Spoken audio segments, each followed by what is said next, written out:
What is up, guys? Welcome back to another video. We're back in the UK in the somewhat sunny Garden of Tranquility, not quite as good as those pristine Californian skies. This travelling to America and back has inspired me to bring you a video today about something that I'm struggling with currently, and that is circadian rhythm and its importance on performance, on recovery, and just generally longevity and health in life. So what is the circadian rhythm? So our circadian rhythm is our biological pattern based off this 24-hour cycle, this day-night cycle that we experience here on Earth. It's responsible for changes in brainwave patterns, it's responsible for hormone secretion, cellular regeneration, and so many more biological processes that happen to our body throughout the day, ones that we aren't even aware of.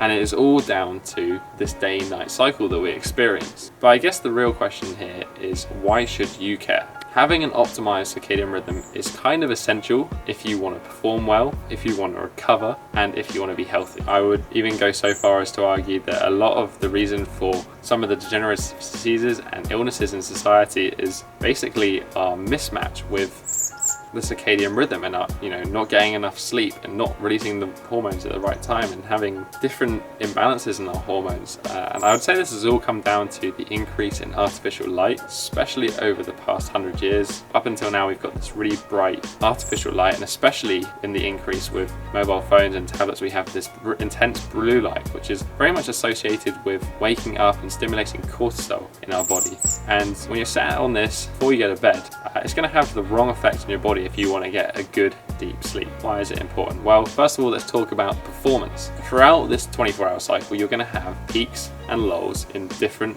aspects of our biology. So just one example of this would be you going to sleep. The reason you get tired is you get a secretion of melatonin and you get decrease in cortisol, and then that puts you into sleep, and then when you wake up you have a decrease in melatonin, or stops secreting melatonin, and your body naturally starts producing more cortisol. That's kind of a really basic biological principle. It's probably a lot more complicated than I just dumbly sounded explaining it, but that's just one example of many things that happen in our body. If we look at the 24-hour cycle, you can see from this image that there is quite a few things that change throughout the day. If we're thinking about performance on a mental side, then it would make sense to be in the early AM spike in cortisol. This is going to be our increase in focus. It's going to be our increase in mental alertness. This is probably the best time to get mental work done, sort of the beginning of the day to kind of that late afternoon time. And I'm guessing if any of you guys work, depending on kind of your own genetics as well, this will depend on, you'll probably agree with this. You probably feel like as the day goes on, especially the work day, you kind of get less and less productive. As it turns to physical performance,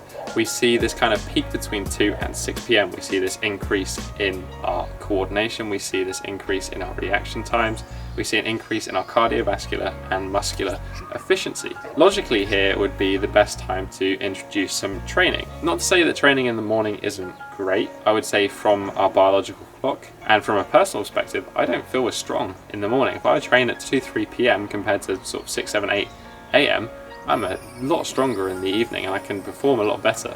And I would say that is down to this circadian rhythm and the different effects it has on our blood pressure, cortisol, other hormones, and numerous other factors. But I think the part where circadian rhythm is most important is in our recovery. As hopefully you guys all know, we only recover really from our training when we are asleep. This is the time where our body gets to repair both the neurological and physiological damage that occurs throughout the day, whether that is repairing damaged muscle tissue from training, or whether it's sorting and filing different memories and learned behaviors from the day. Because as you know, strength is both muscular and neurological. So if you're not recovering well, then you're not going to make good progress from the training, no matter what sort of effort you put into that training. And the reason for this generally comes down to circadian rhythm and going to sleep essentially at the right time. As I showed you that image earlier, you'll see that kind of melatonin starts getting increased at about 9 p.m-ish, and you should naturally kind of be asleep at 10, 11 p.m. And you see our deepest sort of sleep is sort of the early morning, sort of 2 to 3 a.m, and then we naturally should be starting to wake up about 6, 7 a.m. And that kind of makes sense on a normal day and night cycle. But as I mentioned earlier, this introduction of artificial light, often this can push out different aspects of our cycle and elongate that day period and shorten the night period. What that actually is doing is shortening our recovery periods. When we sleep, there's 2 basic levels of sleep. Now there is more than 2 levels of sleep, but for the sake of this video, there was 2 levels of sleep. There was the lower level of sleep, which is associated more with muscular and physiological recovery, and then there is REM sleep, which is a very deep sleep, and that is associated with neurological repair. And our body is kind of taking all the stuff we've learned in the day and it's filing it, sorting it, deleting any unwanted, unnecessary storage, kind of just like a computer. We're kind of filing things away based on what has happened in the day. Your body naturally prioritizes neurological repair over physiological. And because we kind of have more low level of sleep as we drift off into sleep, often if you're going to bed late, you can miss out on that low level of sleep because your body is prioritizing going into the deeper levels of sleep to make sure it gets that neurological recovery for the next day. Now, I'm sure some of you are saying, hold on a minute, I go to bed at 12 p.m. and I wake up here and I feel fine. And yes, this will kind of change to a certain extent, especially when you go to different parts of the world and you have the proper light, dark exposure of a different time zone, then your body will adjust. When you're in the same location, it doesn't adjust much.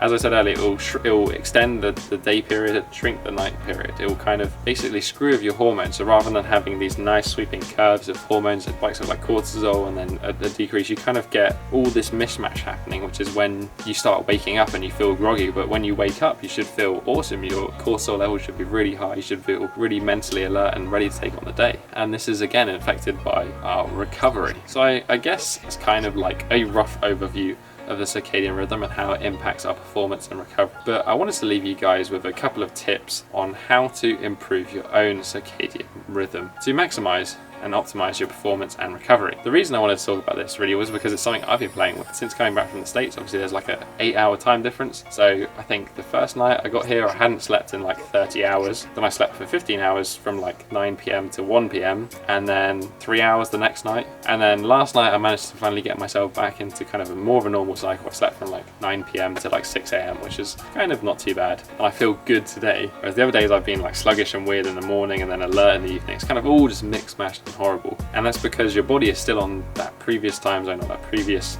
circadian rhythm. As a rough guide, it takes about 1 day per hour of time difference, unless you choose different hacks to improve it. So the main thing that your body responds to is light. Now light is going to be the biggest driver for our circadian rhythms, which, as I mentioned earlier, there are issues with all this artificial light. So how can you stop this? Well, get light exposure early in the morning. Yesterday I went down to the beach because I was up at 3:30 a.m. I decided to go down to the beach and watch the sunrise. I don't think there is much of a better way at resetting your circadian light sensitivity than actually watching the sunrise and getting that light exposure on your skin, that blue spectrum of light, that kind of the one that's associated with that rise in cortisol and that early morning. And then on the flip side, in the evening, we don't want to be sat on our phones or screens and again the same blue light that's telling our body that it's morning, but in reality it's evening. So a little hack for this is that you can use like blue blocking glasses or orange tinted glasses to reduce the light exposure from those phones. There's also a program called Flux which you can install on your laptop, and Apple iPhones now have like kind of a daylight setting thing on your phone so you can make it go darker. And this is what I've personally been doing. Another thing you can do actually is coffee, because coffee raises your cortisol levels, and that's something that caffeine does. So having that first thing in the morning can actually be quite reinforcing to your circadian rhythm, and it helps with that increase in cortisol levels. Although you don't want to be drinking it past about 2 to 3 p.m. because caffeine has a half-life of roughly 6 hours depending on how fast you metabolize caffeine. So if you drink it any later than that, then it's a good chance that it could affect your sleep quality. You may not realize it, you may get off to sleep fine, but because your cortisol levels will be elevated from having that caffeine, then you might not get the sleep quality that you need to recover properly. It's also good to take a deload from caffeine every couple of weeks. So what I personally like to do is I'll have 3 weeks of caffeinated coffee and I'll have 1 week of decaf coffee, because I actually just like drinking coffee. So I do also make sure I have that break from caffeine as well. So something else you can do is also exercise or do something active in the morning. That's going to help raise your cortisol levels up to where they should be naturally. Although I don't recommend training in the morning for performance reasons, for the sake of resetting your circadian rhythm, it's actually really beneficial to train in the morning, as it does cause your cortisol levels to rise, as I said, hopefully interacting more with that daily circadian rhythm. But that is kind of it, guys, for today. I kind of rambled a bit here, but there's so much to the circadian rhythm story. It's really hard to condense into one video. I just wanted to give you guys an overview so that you could see the impacts of it on your training and your performance and just your life in general. I've included in the description down below links to kind of sources and different places I got, including the image that I used. It's quite a common image used that's associated with that general circadian rhythm. Is your rhythm right for you? Obviously people can be late birds or early birds, but I think ultimately that comes down to a mixed match in circadian rhythm. I personally quite like getting up in the morning and feeling awesome, so I'm trying to have the best circadian rhythm I can. I'm trying to optimize my circadian rhythm for that. But let me know in the comments down below, do you think that you need a little bit of readjusting with your circadian rhythm? What do you think of the stuff I talked about in today's video? Do you agree? Do you disagree? Let me know in the comments down below. If you enjoyed this video, then hit the thumbs up button. It really does help support the channel and lets me know that you like the content that I'm putting up. And lastly, if you've got a friend who games all night to 3 AM and maybe hit him up with this video and just let him know that he's going to be destroying some potential gains that he could be making in the gym just because he's staying up late. Maybe that's a little extreme, but it's my opinion. Thank you guys for watching today. Have a strong week and peace.